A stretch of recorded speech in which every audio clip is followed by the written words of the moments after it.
Now to the Seychelles, 85 islands in the middle of the Indian Ocean, 1,000 miles from anywhere.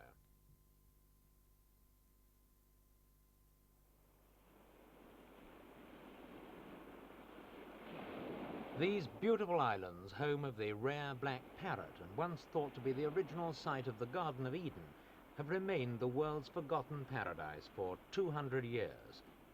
Now things are changing.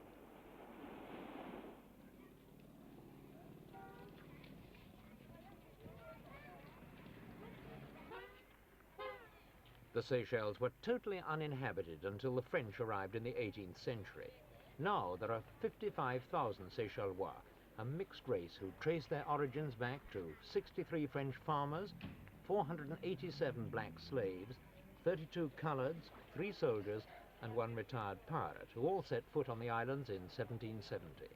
Since that time, the bloodline's been further confused by the visits of Indian, Chinese and Malay traders, as well as itinerant European sailors.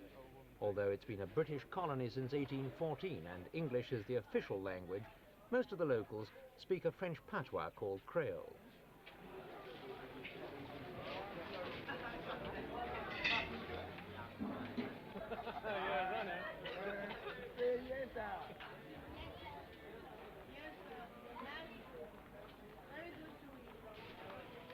The Seychelles have no natural resources to speak of, and they're so far off the beaten track that 5 years ago nobody would have given them a chance of ever rising above a subsistence economy. Today, British money has changed that, enabling the islands to exploit their one asset, their beauty, and develop a tourist industry. The awakening of the Rip Van Winkle colony was marked by the first ever visit by a reigning British monarch. At Victoria Harbour on the main island of Mahé, a rousing royal welcome, a stomping version of Rule Britannia, played by a Creole fiddle band.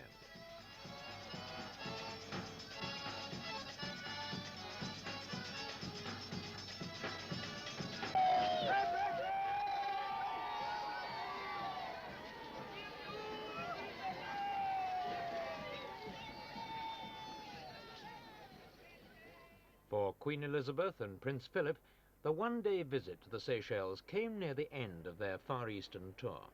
Characteristically, the islanders did their best to make the visit relaxed and informal.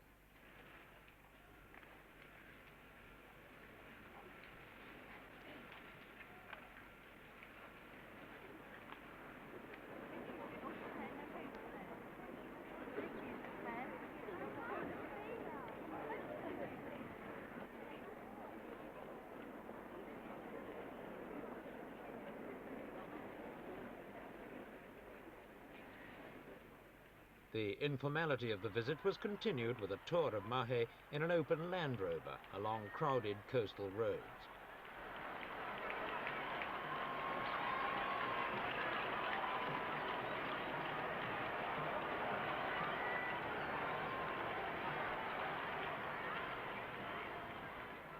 In the afternoon, the Queen carried out her most important formal duty, the opening of the new Seychelles airport.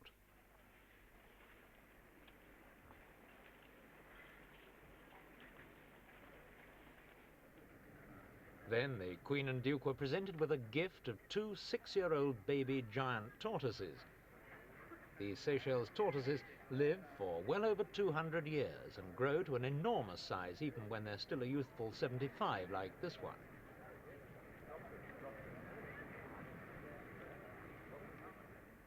The key to the future of the Seychelles tourist industry is the airport. 250 acres of it, dug out of the sea at a cost of £5 million and capable of landing the biggest jets, including the supersonic Concorde.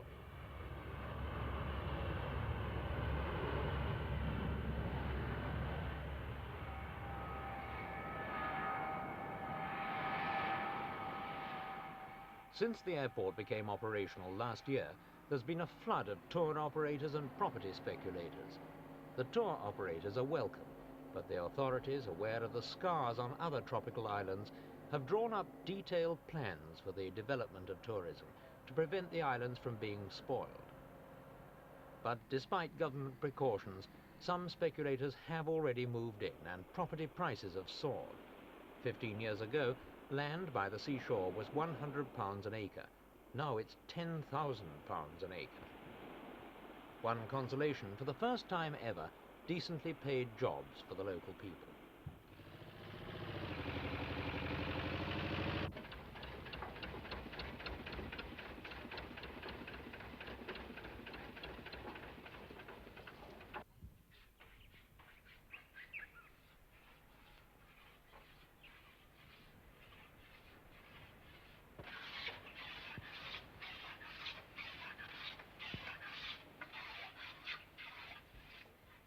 The attractions of the Seychelles are just as the tourist guidebooks say: sparkling blue sea, golden sands, and modern amenities in the midst of lush tropical vegetation.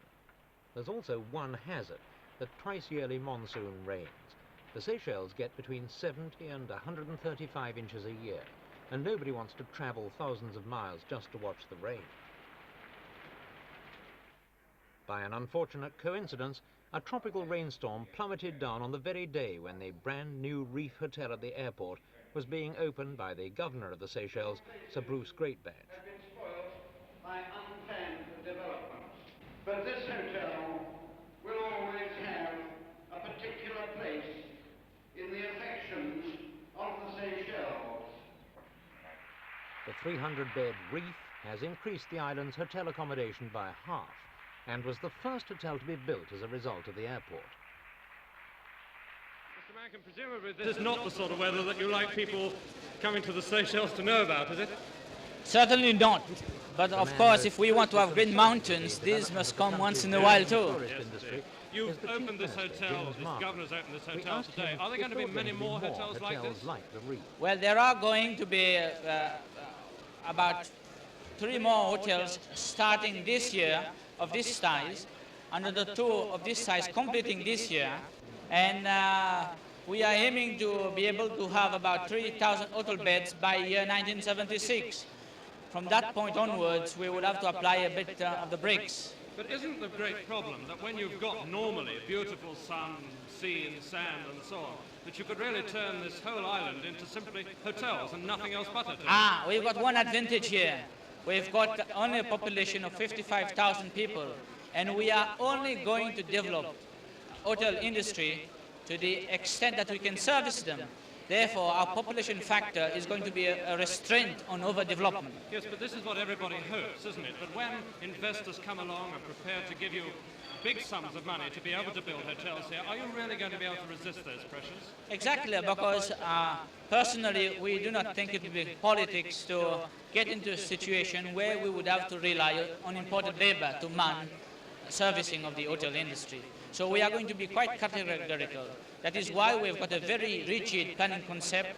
That is why also we want to phase development out as broadly as possible. Do you mean to say really that if you thought it was necessary, if I came along and said I'll give you £1 million, you'll let me build a hotel here, you'd say no if necessary? Well, for your information, we have already over the last week or so said no to another 4 or 5 hotels which could have been built here. We've already told them no, and some people are very angry, but we have told them and we mean to stick to our words. Yeah. You see, I was wondering about the parallel with what's happened with private property development here, because it really seems to have gone mad. I mean, you're selling, or private people are selling islands for up to £750,000 here now, you know? Exactly. Well, this is what you get once you have a beautiful country combined with stable and good-minded government. But this changeover of land is not a bad thing, because in days gone by, there were a few people who owned big tracts of land. In effect, this change of hands in land ownership is not something which is affecting the Seychellois mass as a whole. Yes, but it's not going to the land, it's not going to the Seychellois, is it? It's going to people who are presumably are out to make rich profits out of your country. Exactly, but the one good point about the fact that these land are being bought by investors with the capital is that land are not made to stay idle. Land is an asset which must be enjoyed by the people. Over the last 200 years, the land has been in the hands of few people who have not been able to exploit it, to develop it, and to make use of it for the good of the people. The changing pattern, you see, we cannot have everything both ways. with the changing pattern. Now those who are buying the land are buying it with a purpose in mind, and we want to ensure that this land is turned into a useful purpose. You're happy about the amount of speculation, are you, though? The fantastic prices that are being Well, no, asked this here? is temporary. Soon we shall come out with a zoning plan which would denote areas that could never be developed simply because we would zone them as agricultural area. Some other areas would be zoned national parks area.